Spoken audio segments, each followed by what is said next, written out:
Bollywood's latest nation crush ఎవరు అంటే మీరేం చెబుతారు? ఇంకెవరు పుష్ప 2 హీరోయిన్ రష్మిక అంటారా?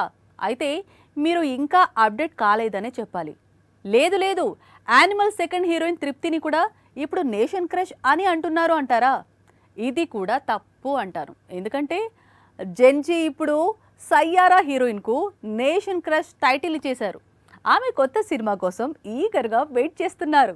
ఈ ఏడాది బాలీవుడ్ బాక్స్ ఆఫీస్ ను బద్దలు కొట్టిన చిత్రం సయ్యారా చాలా చిన్న చిత్రంగా విడుదలై ఏకంగా 500 కోట్లు రాబట్టింది. ఇద్దరు కొత్త నటులకు స్టార్డమ్ తీసుకొచ్చింది. ముఖ్యంగా హీరోయిన్ అనిత్ పడ్డా ఇన్స్టంట్ డ్రీమ్ గర్ల్ గా మారింది. యూత్ హార్ట్ ట్రోప్ గా క్రేజ్ అందుకుంది. నయా నేషన్ క్రష్ అయింది. సయ్యారా తర్వాత ఈ సినిమా హీరోయిన్ నటించే కొత్త సినిమాలపై చాలా క్యూరియాసిటీ నెలకొని ఉంది. సయ్యారా హీరో అయాన్ పాండే యష్ రాజ్ ఫిల్మ్స్ లోని మరో మూవీ చేసేందుకు రెడీ అవుతున్నాడు.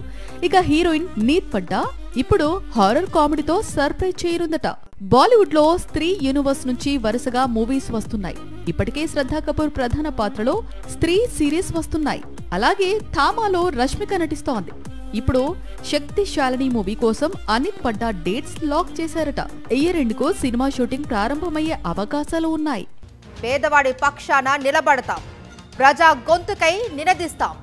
వాయిస్ ఆఫ్ వాయిస్లెస్, తెలుగువారి మనస్సాక్షి సాక్షి టీవీ. సాక్షి టీవీ ప్రసారాల కోసం మీ స్థానిక కేబుల్ ఆపరేటర్ను వెంటనే సంప్రదించండి.